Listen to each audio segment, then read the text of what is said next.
Chase me, Susie! Chase me! Good.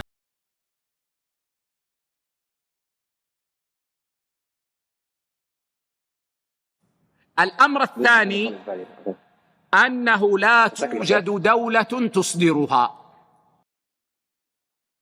Yeah, so there's no government that issues the cryptocurrencies.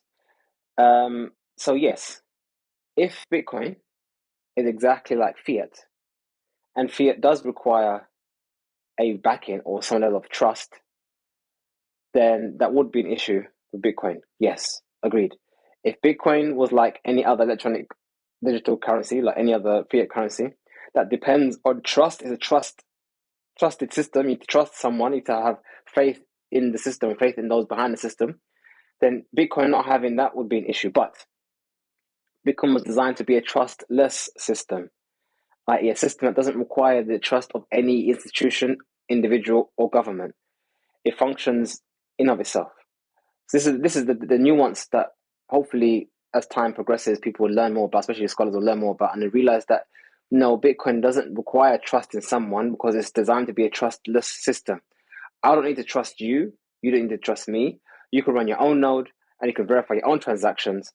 And that's how the Bitcoin network is. So anyone can run their own node. Anyone can run their own Bitcoin node and verify transactions themselves.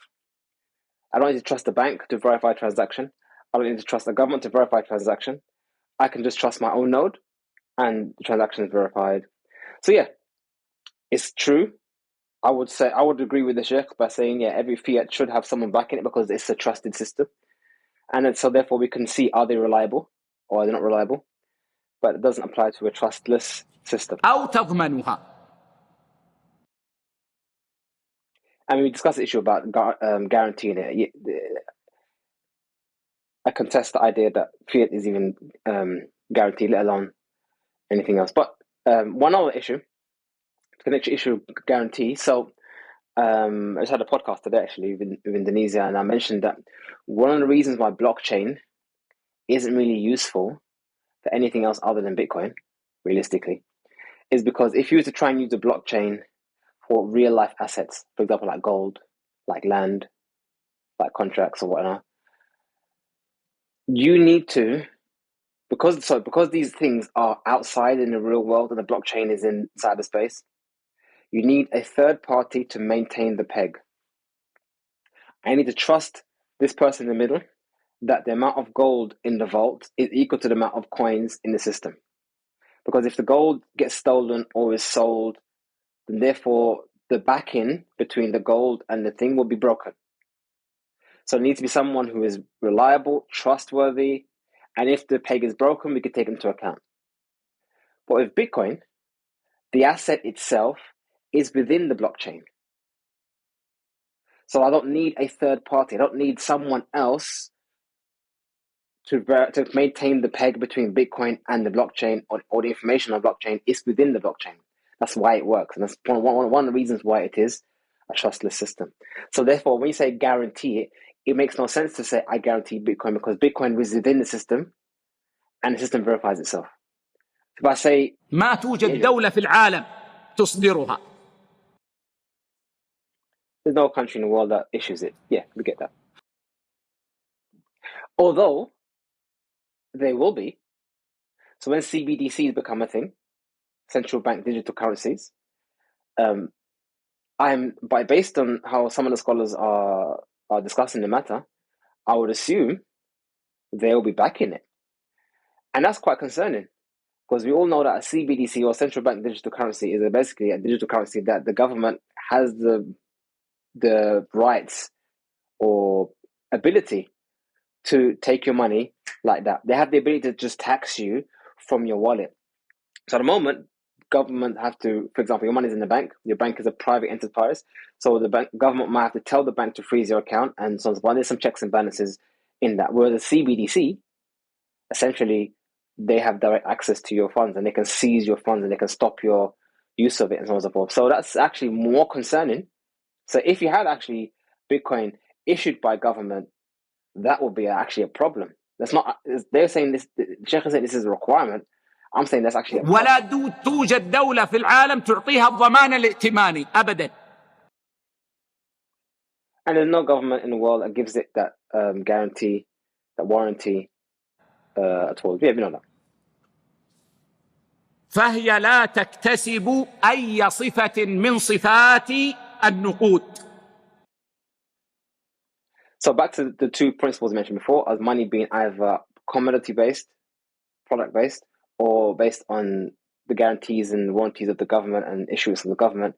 He's saying it has to be on one of these two types. So he says because it's not like gold, it's not a real thing, and it's not issued by government, therefore it's not money. But if you refer back to what I said before, there's an issue with this hasr, that money has to be one of these two things. If we know that fiat money didn't always exist, so there was a point when no one knew of the idea of fiat currency. So if it came about, if it became a thing, and you can add it to this category, as in you can add this to two categories, then that means by virtue you could add a third if you wanted to. But I don't believe that Bitcoin necessarily is a third category. I think it's more akin to a commodity or product-based thing. It's just that the properties, it needs to be understood that the properties of Bitcoin is what make Bitcoin what it is. Yes, it may not be physical, but the properties are real. كيف؟ لا قيمة لها في ذاتها فهي. So the Sheikh said it has no value in of itself. And again, that's what I said before. Nothing has no value in itself. We give things value. Things have properties that we value, but nothing has value in of itself. So to say that Bitcoin has no value, I mean, we've dealt with this already. So yeah, Bitcoin has no value in itself, but it does have properties. ليست نقودا سلعية. So it's not a product-based money, as the Sheikh saying. ولا تكتسب قوة نظامية فهي ليست نقود. So nor does it gain the benefit of being issued by government or the legislative strength of ائتمانية. فصفات النقود المعتبرة شرعا مفقودة فيها. So that the attributes necessary for money to be money is not within Bitcoin. That's what the Sheikh is saying. There's a third reason. الأمر الثالث أن قيمتها في السوق. That its value is in the markets. Now, this is actually more in line with what I'm saying. The value of it is in the markets. Okay, let's analyze that. What the Sheikh is saying is that the price of Bitcoin is determined by the fluctuations in the markets, people buy and sell and blah. Therefore, its value is in the markets purely, only. Okay, let's take a step back. Things have properties. Even information has properties. Even a poem has properties. And we value these properties. Yeah? Now, value is relative, subjective. I might value Bitcoin more than I value gold because I want to flee a oppressive country and I can't hide gold in my pocket and get taken from me. So Bitcoin is more valuable to me than that. Or I may value gold more than I value Bitcoin because I'm a goldsmith and I make jewelry and I make electronic gadgets and I use gold for it. So it's more useful to me, more valuable to me personally. So everyone has their own relative value of things. Everyone does. However, in the marketplace, markets determine the aggregate value of things from a collective opinion. So although I may value Bitcoin more than others, and some might value Bitcoin less than others, in the marketplace, we come to an aggregate average of what the value is in the market. So yes, the value of Bitcoin is in the markets, like the value of everything is in the markets, but that also acknowledges that things have subjective value. So yes, I agree with Sheikh, the value is in the markets, like everything's value is in the markets. The value of gold is determined in the markets. But the markets are made up of participants, human beings, and this collective aggregate behavior of buying and selling determines the end result. تقوم على المضاربات السوقية. So it basically says that the price is in the markets and it comes about through buying, selling, supply and demand. وهي عالية المخاطر جدا. and it's extremely risky. So Jeff is saying that Bitcoin is extremely risky. So the price is determined in the markets and is extremely risky. Now, some may say that a particular investment is extremely risky, so be careful. So you may ask me, brother, should I invest in Apple? Brother, at the moment, Apple is very extremely risky. Should I invest in HTC? At the moment, brother, HTC is very risky.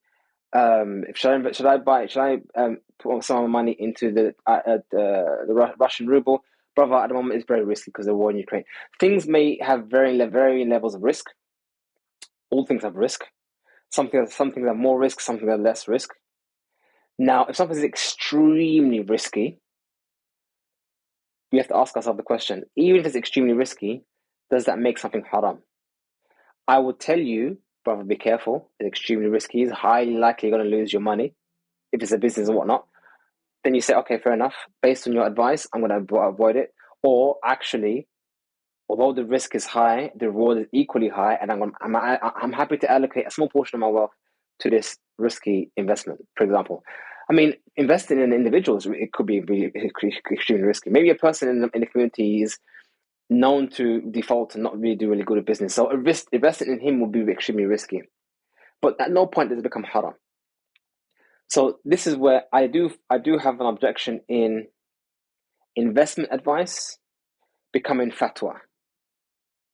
I could say to you, brother, Bitcoin is highly volatile. It's best to stick to something which is more stable, like the pounds and dollars. At least you know by the end of the week what you would have. That's advice. But to say now that this is now haram, that's an issue. I do have an issue with that. Maybe add in the comments below what would be what would make what kind of risk, I don't know, what kind of risk would now make think I mean think of it this way.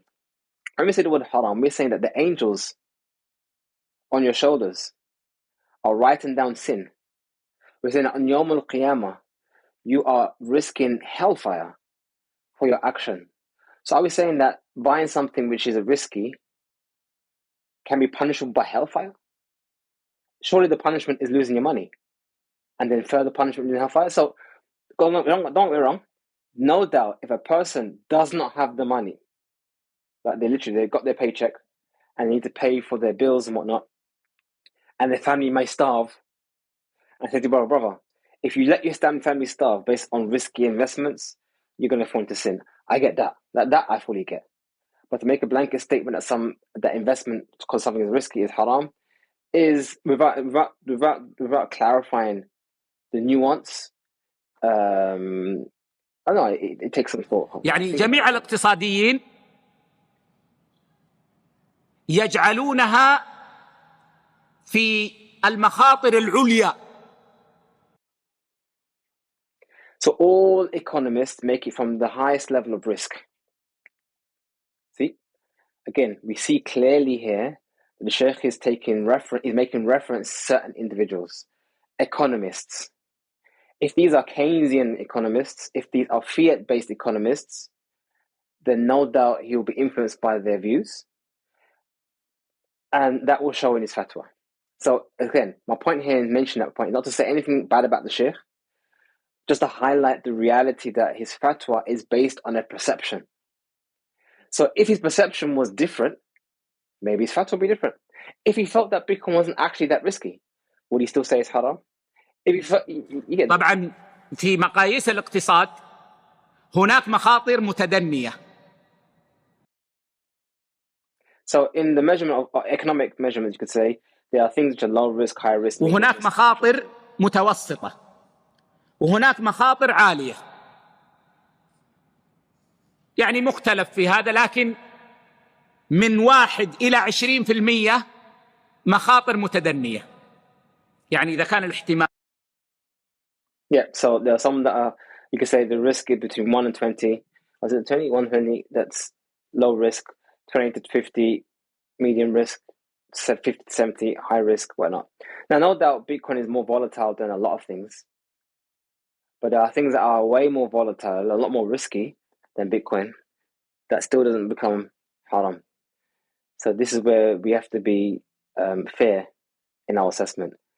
the Lebanese pound has lost 98% of its value in the space of a year. Yet no one says that holding Lebanese pound is halal or haram. The Turkish lira has consistently lost value. It used to be in 2019, I think it was. Yeah, it used to be 7 liras to a pound. Now it's 24. That's ridiculous.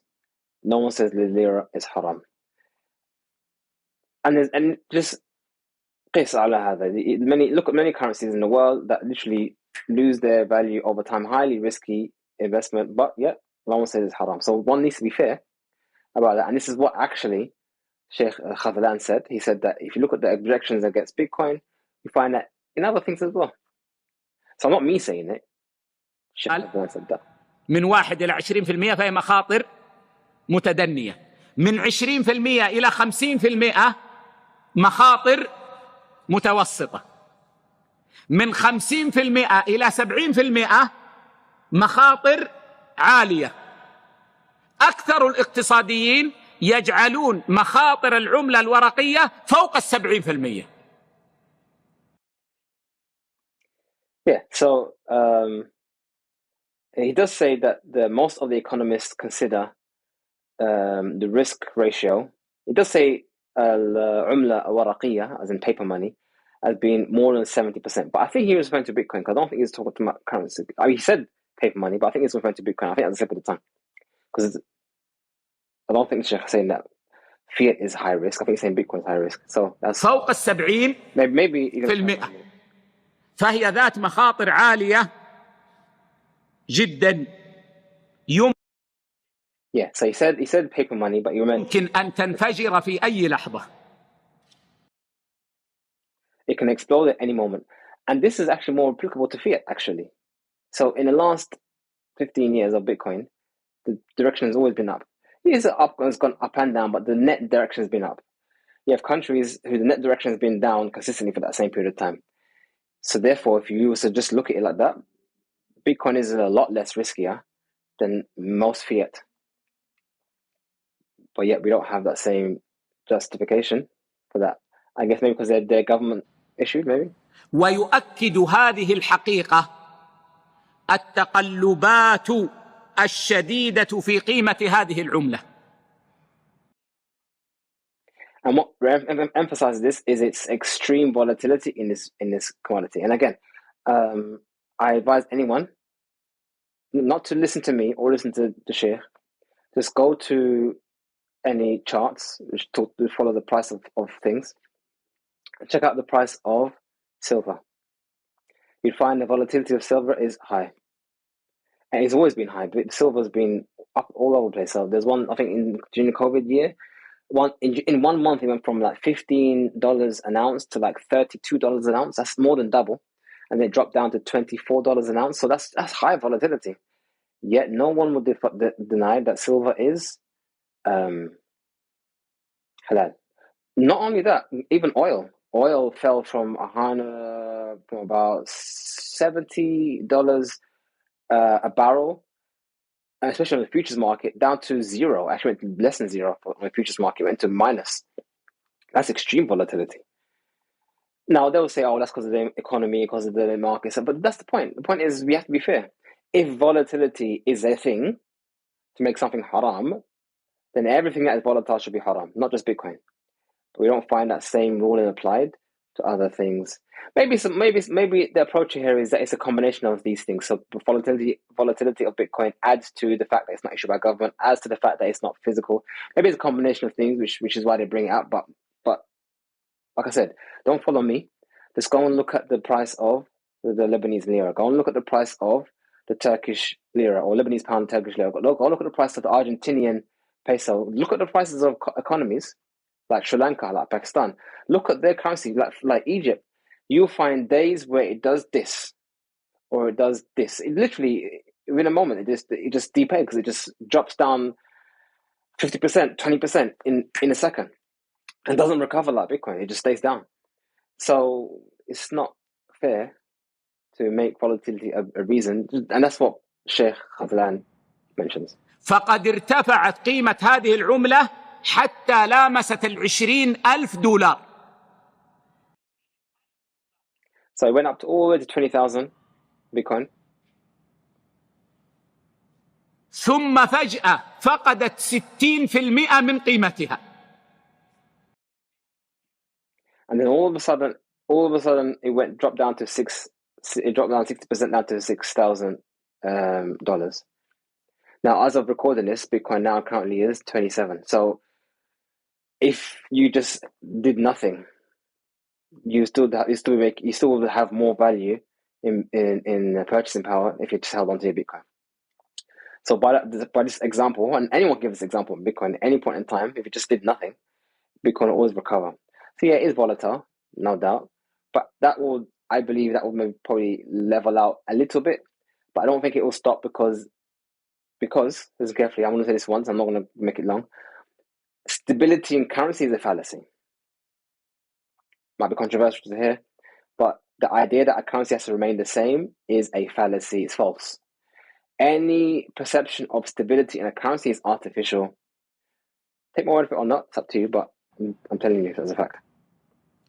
ثم فقدت قيمة أكثر حتى أصبحت اليوم أقل من 6,000 دولار. Yeah, so the Sheikh said it was at 20,000, then lost 60% of its value. So 60% of 20,000 would be about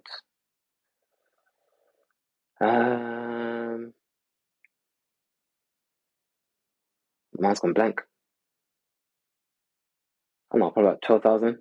And then the Sheikh said it went down to, or came back up to, and it was up to 6,000. Anyway, that's just what the Sheikh said.